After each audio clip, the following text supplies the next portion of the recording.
promised y'all a walk and talk after action report on these food plots that we planted out here the other day for these old boys. And we planted wheat, oats, crimson clover, and Chickasaw Ladino. I'll tell you, there's a lot of new and interesting varieties of white clover out there, but never underestimate good old Chickasaw Ladino. And another thing that I was helping a older biologist retired with the state agency here. And he is big on mixing cool season or winter annual clovers with white clovers, and I'm direct opposition to that. I think they compete with one another. I kind of want my white clovers to be white clovers and my annuals to be annuals. I like to not mix the perennials with the annuals if I can help it. Another thing that I didn't talk about in the last video, which was real short and we were in the middle of a lot of work, is I like to avoid planting with no knowledge whatsoever of the soil, and strongly encourage you to get a soil test on your food plots. Strongly encourage you to follow what they say, and in most of these coastal plain soils throughout the southeast, lime is a limiting factor that bumps your pH up a little bit. Most of the soils in this part of the world have a tendency to be acidic, and that would prevent, it's a chemistry thing, but it prevents the plants from uptaking the nutrients out of the soil. The low pH kind of blocks that ability for the plants to take up nutrients and then transfer them to the animal. So I wanted to discuss very briefly getting a soil test, and most of the time you're going to need the lime. You're going to usually need the lime a couple of tons to the acre. If you can't get a spreading buggy from the co-op, you need to try to at least get pelletized lime and do that a week or two before the planting. Spread that out on your plots, and that'll get you by. Pelletized lime will work. It just doesn't hang in the soil as long as the bulk lime.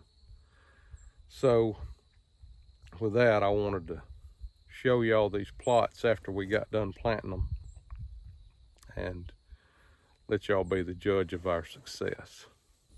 This was the plot where we had the rank stuff in the back, and we had the fairly decent seed bed up here next to the peanut field. But as you can see, we got pretty good germination on the wheat and oats.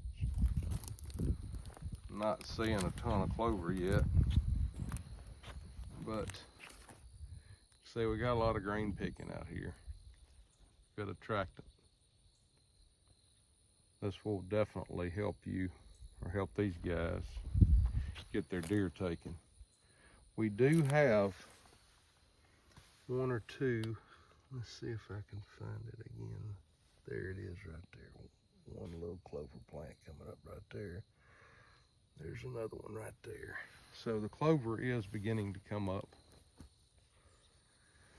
Obviously it's too early to tell whether it's crimson or white, but we've got a good start. I feel like these plants, we got a frost coming in a little less than a week. Good solid killing frost. It is now like November the 4th. And so these plants should have a couple of inches of root. They should be developed enough to be able to withstand the frost. All right, here's the one right beside it. It was rank, but it wasn't quite as rank. It's a little bit longer, a little bit bigger, not much. As you can see, we got a lot of green. We've got some clover germinating down here on the ground. We got several clover plants that are visible. Coming up, doing well. We've got a nice little green sheen going across this plot here.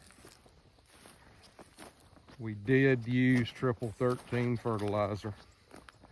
There again, the soil test will let you make a little bit more intelligent decision on your fertilizer use. It'll let you know what ratios and what proportion and how much and what weight of nitrogen, phosphate, and potassium to have per acre, and let you be more efficient.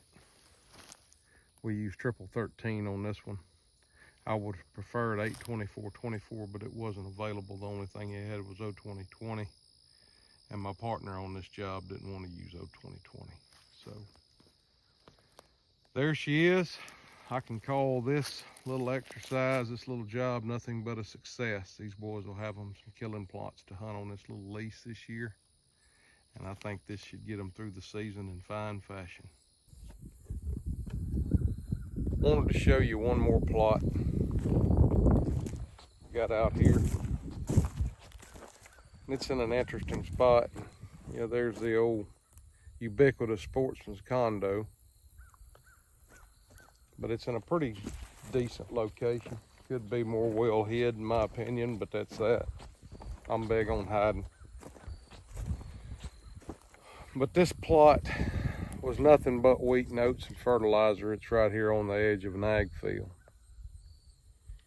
And it'll literally be disc up and planted in production ag next spring. So there's no sense in putting clovers in it that'll last and persist on into the growing season in a plot that's on the edge of an ag field and is going to be disked up, turned into production anyway. So that's what we did. That's the decision we made. But it's just a nice little strip. There's actually a couple of them here, but it's a nice little strip on the edge of an ag field next to these pines, early successional habitat, which really and truly ought to have deer stacked up in them. They ought to be so dadgum full of deer that they're pouring forth. And this definitely is a tool to help them meet their antlerless harvest needs. We poured the wheat and oats to this one. And they're doing really well. Covered them well. And it's a strip about 150 yards long, right up next to this. And there should be ample opportunity to take a deer here. It's close enough to this early successional stuff that you very likely may have a decent buck show up. He may poke his head out. It'll probably be the last 10 minutes of daylight, but that's the nature of this style of hunting. But we've got this plot and that house right there.